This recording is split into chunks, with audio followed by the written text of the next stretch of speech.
You're listening to Psych with Mike. For more episodes or to connect with the show with comments, ideas, or to be a guest, go to www.psychwithmike.com. Follow the show on Twitter @PsychWithMike or like the Facebook page @PsychWithMike. Now, here's Psych with Mike. Welcome into the Psych with Mike Library. This is Dr. Michael Mahan, and I'm here with Mr. Brett Newcomb. How are you today? I'm doing very well. How are you? I'm great. Always great. You seem pensive today. Pensive? Yeah. Alas, poor York. I knew him, Henry. I don't feel pensive. Okay. All right. I know you have big plans today and a lot going on. Maybe you're distracted. Voting today. Yeah. Early voting. I Legal voting. I hope I get challenged by some right-wing fanatic that comes up and says, "Do you have the right to vote in this country?" Yeah. Take a picture. Because I'm prepared. They're not going to scare me off. You got a passport. You got a driver's license. My legal carry hidden gun, and I'm going to pull it out and say, "Get away from me." Mm-hmm. Yeah. Okay. We live in a crazy state. We live in a state that, in my opinion, which doesn't matter one whit, engages in some logical inconsistencies. We live in a state where the Republicans passed a law that says you don't have to have any training to have a firearm. You don't have to have a permit to have a firearm. You can carry a hidden firearm. Because gun laws don't do anything to protect anybody, and we always have thoughts and prayers. Mm-hmm. So if you get killed at school, if your little kid gets killed at school, thoughts and prayers, thoughts and prayers, thoughts and prayers. That's all I have to say. Amen. Mm-hmm. But we pass laws governing who can choose to do what with their body.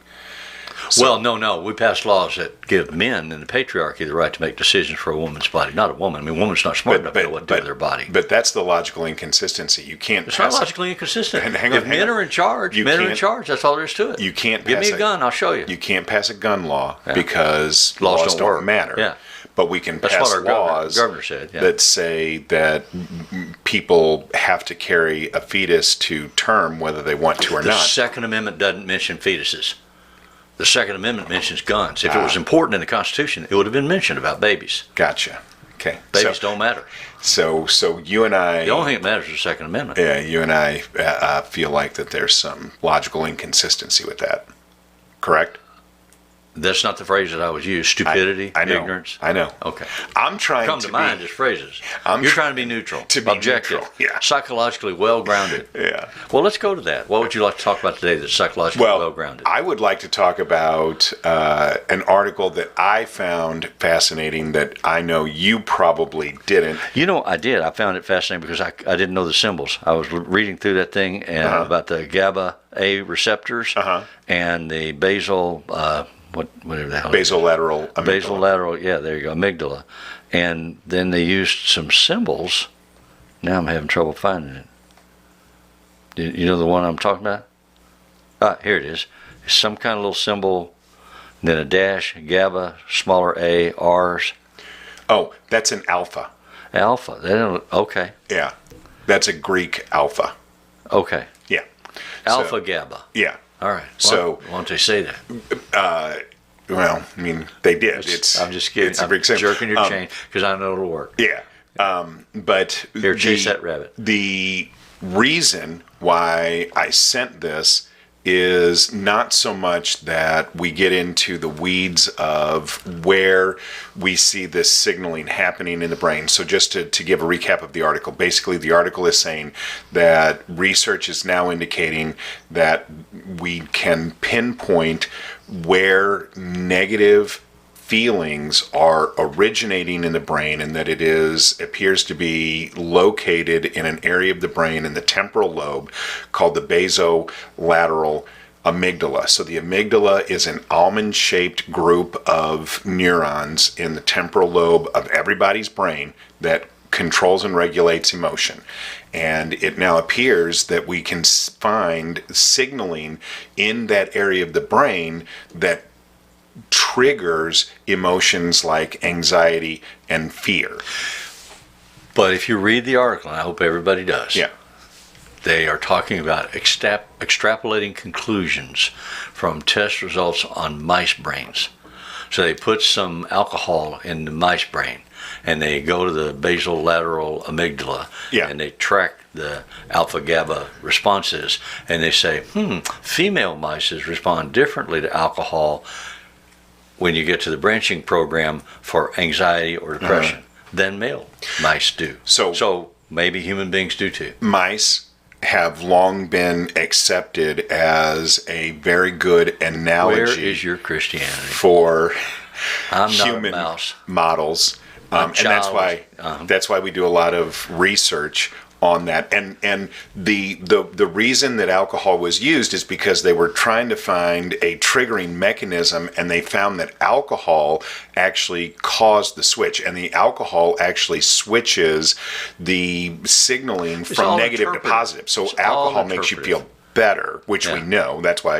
That's one of the reasons why people drink until it doesn't. Yeah. Exactly.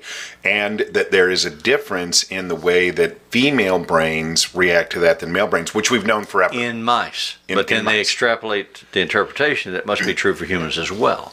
They haven't done enough research to verify that. Well, we know for a fact that women real women, react differently to alcohol than men, partially because there is an enzyme that is produced in the stomach that women have less of than men, and that is the first line of breakdown. So it's the enzyme. So would you argue from what we know about women and their enzymes that women handle anxiety differently than men do? Or that they experience it differently, or they get triggered to it differently? What is it you're trying to say? I'm not saying anything about anxiety. I'm saying that there is a difference in the way that men and women metabolize alcohol.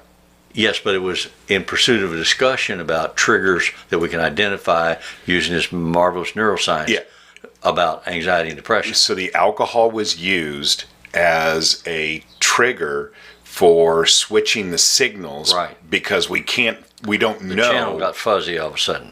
We don't know what triggers the change naturally in the brain. So we can use the alcohol injection introduction of alcohol as a trigger to switch the signaling, because we know that works. But Michael, what I keep trying to get to isn't any of that. Yeah. The point that I'm trying to get to is if you make conclusion statements based on limited data about another species, and then you interpret that into human data, at what point do you have a level of significance? I mean, science doesn't show us that yet. So when is there, I mean, you can say, we can prove, we can do this. I don't know how they do it if they aren't using cadavers, but how do you know the trigger point in the basal amygdala for alcohol response in women versus the trigger point in men? And how do you have enough data to say, well, that's about depression, or that's about anxiety? Look right here. We have that. That's anxiety. And then how do you put that to use when you're working as a counselor somewhere? Here, have a drink. Right, but no. That was my original rationale for introducing the article. Is if let's assume, for the sake of argument, without getting into the weeds of does it work, doesn't it work? That's where you want to go. If we are beginning to better understand how it is that the brain functions as an organ, is that something that Do you know the leading cause of death in lab rats is research? I don't know if that's true, but I would say that probably is true. Studies show. And that's unfortunate. I feel bad for those rats. Yeah. I actually don't, but I see the point. But if we know that, or if we begin to understand better how the brain operates as an organ, then that is my question. Does that matter when we're sitting in a room with another person across the table from us? Does it matter that we know that the brain operates as an organ and how it does? But you have to be careful about drawing conclusions, because when they do this research and they use animals, they have to go to animals first. They work their way up a hierarchy of animals. So they go to lab rats, then they go to monkeys, then they go to larger animals, and then eventually they have human trials with volunteers. Or they go to another country where they don't worry about that and do it there. And then they say, well, this is what we know about how that works. And they make these conclusions. And sometimes they don't go through those gradations of hierarchical structure in the organisms. They just take the lab rat data and they extrapolate it and say, well, human beings work this way, so let's make assumptions here. And I'm from reading this, it's the message I got. Well, that is true. That rats and pigs have been used traditionally as And monkeys. biological models for human beings forever, because the people who do the research have found that those are that the models hold up, that you can extrapolate from those animal models to humans. Eventually, if you're going to create a drug, you do have to do trials of the drug. The United States government even did it on black men. Yeah. Because, again, they're using lab rats and animals. Okay, but what I'm saying is, if we don't argue whether or not these things are analogous, if we just start to better understand how the brain you works, science freaks are dangerous. does it matter when you're doing clinical therapy with a human? Do you think people care if I understand how the brain works, or is that so esoteric that it's not even worth bringing into therapy? So there is a place for pure research. There is a place for research purely. But there's also a place for therapy that isn't based on the premise of this kind of data. I might know all of the things that you recite regularly about neurophysiology. I might be able to recite all those things. That doesn't help me when I sit down in front of a person that's crying and says, I'm in pain. My life isn't working. I may know it's because their amygdala is responding outside of the normative bell curve range for anxiety levels that they're experiencing. How does that help me if I know that? To take you in my office and sit down and say, what can we do to help you be better and not suffer as much as you report you're suffering from anxiety or depression? And to me, that's where the rubber meets the road. As a therapist, that's what I'm more focused on. So what I would say to that person is this. So the person comes to our office and they say, I feel horrible. I've always felt horrible. I'm going to always feel horrible. Yeah, I might say, oh, you got bad genes. Of course you are. Well, but I wouldn't even say bad genes. I would say, well, I know that the way the brain works is that can switch. Biologically, I know that can physiologically happen. If I can say that to the client with some confidence that they can buy into, does that give them hope? Or is it better to just not even try and tread that water? Well, for me, it's a waste of my time because I can't deal in that domain. I don't know about it. My time is better spent saying, let's see if we can examine your circumstances and find what the contributing factors are that make you depressed or make you anxious. And it could be comorbid. You could be primarily identifying anxiety. Underneath there's depression. So let's try to park the anxiety and quiet it down. Let's figure out strategies that work. For instance, if you are obsessing about being anxious, if you're obsessing about being anxious, you just sit around and you think, oh my God, I think I'm getting anxious. How anxious am I? And you take your pulse and you measure all the things you measure, and you read these articles and you say, that's got to be, I'm anxious, I'm incapacitated, and and I can't function. So I would say to you, well, is there a way to interrupt the obsessive cycle? If you're caught in a trap with obsessing, what do we have any data that you know about that helps break that? For instance, would taking a shower change you?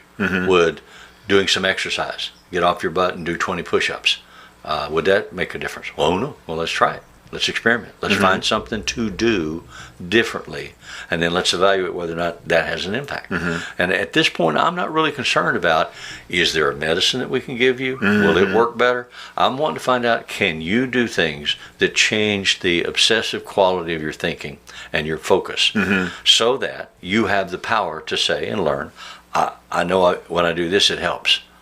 And then get a breath of fresh air, get a window of opportunity for changing. So that's where I want to go. This may be conceptually useful in framing my understanding of human beings and human nature, cause and effect. But when I'm talking with a person, then I want to use that person's worldview and awareness of themselves to say, what can we find? Because not everything works for everybody. Taking a shower might make you feel better, might not help me at all. Right. Doing push-ups might make me feel better, not help you at all. So we got to find something that we can do that acts as an interrupter for your obsessive thoughts. And we have to teach you, you're falling into patterns. You get triggered, you don't know what that is, but then you start obsessing. When you recognize you're obsessing, we have to find a way to stop it. So let's go to our break, and when we come back, I'm going to ask you another question. Hey, Brett, if you were going to tell somebody to check out something on the internet to help them with their mental health, what would you tell them? I tell them, listen to Psych with Mike. Why would you tell them that? Because it's probably one of the most easily listenable experiences you can have that will give you information that's useful for a whole spectrum of concerns that people have. I agree, and I have actually been told that by at least a dozen people, several of whom were not married to me, and some of them didn't even know me. That's amazing. That is amazing. So when we get that kind of feedback from people, it is so incredibly humbling and overwhelming for me.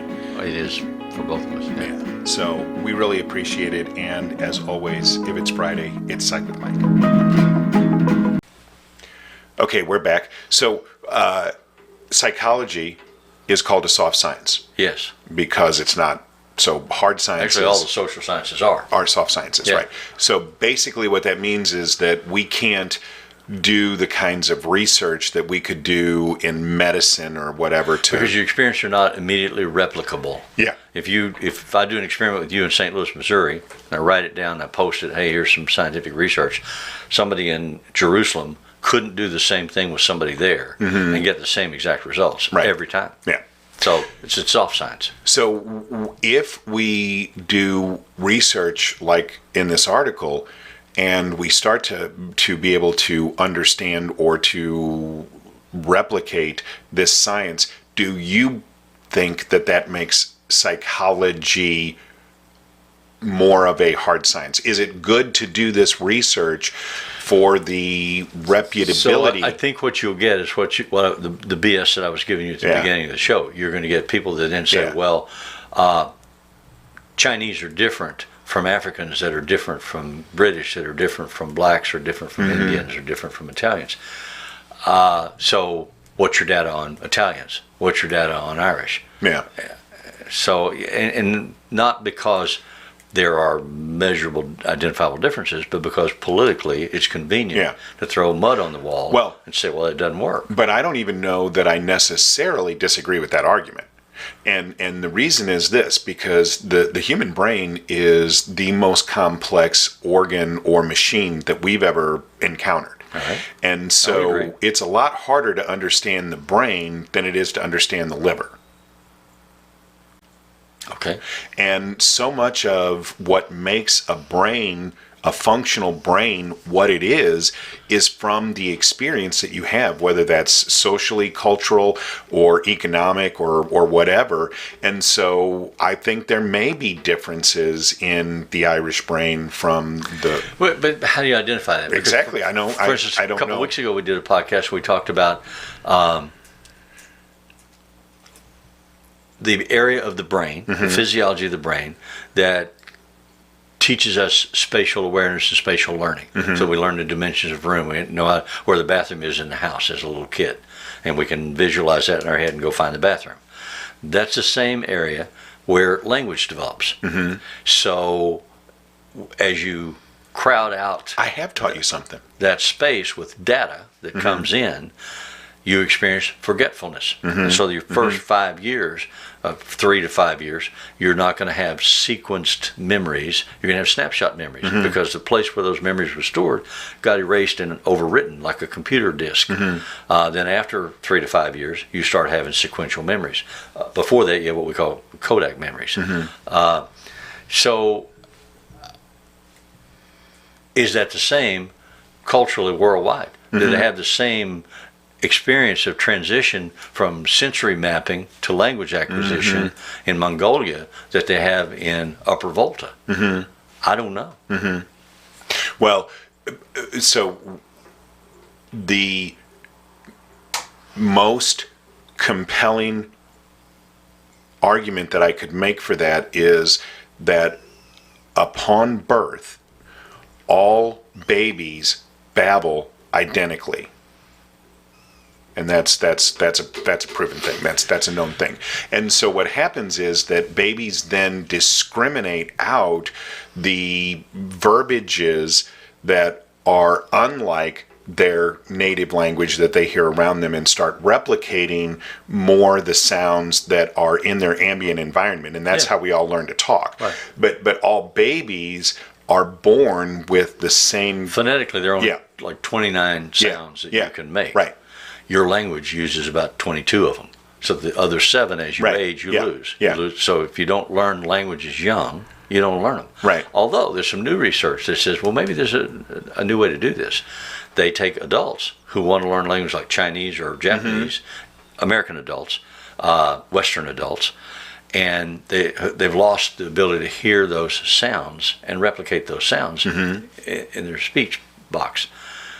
What they have begun to have some success with on that, teaching adults to learn the language and hear the things in the language that children can hear, but the adults can't, is they teach them to talk like they teach babies to talk. I mean, in language class, you're going ooh, goo, ba, ba, da, da, ball. And that works. It seems to. That the initial results are encouraging. But so do you I don't want to say accept it, but see, it is this idea that all babies babble in the same universal language, is that compelling support for the idea that there's something about us genetically that is identical regardless of where we're born, and then as we grow, it's get particularized to our culture. Yeah, of course I would. Okay. Yeah. So then if we can figure out... I would accept that premise in that argument, but I would say there's not enough data to support it scientifically. Because they haven't done it. Because doing human research goes against cultural Western values. Gotcha. Okay. Yeah. No, and I think I would agree with that. And so, is that, then if we extrapolate that further, does that say that there is some universality to the way the human brain operates that is... That's an argument that's regularly made, but doesn't go very far. And doesn't really because matter... of political, cultural, religious views. But it also doesn't really matter in therapy. I mean, even if there is a universality to how the brain works. This is emotional masturbation, your intellectual masturbation, because it doesn't matter in therapy. What matters in therapy is you sit down with the person that's in pain and you say, tell me about it. Let's see what we can figure out about it. Let's see what we can figure out to do with it. So that at the end of the day, when you walk away, you say, damn, that was helpful. I'm better now. That's the goal. And so the different things that we talk about, whether it's doing push-ups, whether it's going to take a shower, those may be things that change that signaling that we were originally talking about in some way that we may not understand. That may actually happen, but understanding of that process is not really helpful for the client. I had a friend, not a client, that was physically handicapped pretty severely, spina bifida. He'd had a number of surgeries. Each time he had anesthesia, he would lose some of his capacity, both his lung capacity and his intellectual capacity. Oh, wow. He had a number of surgeries, so we could watch him decline. But one of the things, and he suffered from really pretty intense anxieties. Mm-hmm. And one of the things that he learned to do to regulate his anxieties is he did stereotypical movements with his fingers and thumbs. I can't replicate it, but Mm-hmm. he would do it, and you'd see him start doing it when he would start to get nervous, and he would go faster and faster and faster. It was one of the ways that he tried to anchor and ground himself and calm himself down.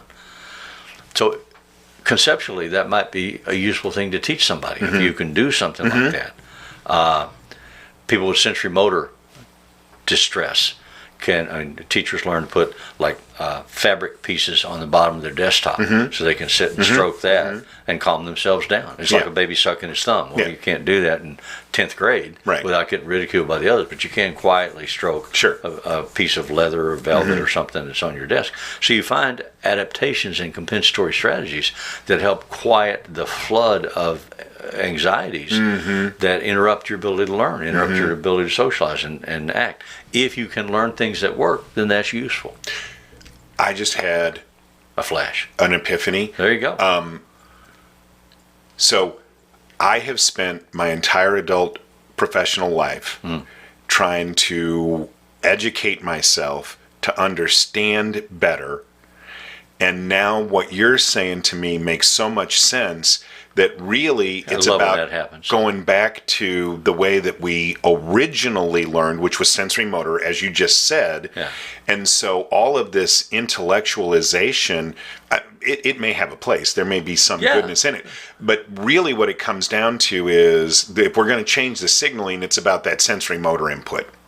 That's going to be much more powerful than any amount of intellectualization that a person can do, for the most part.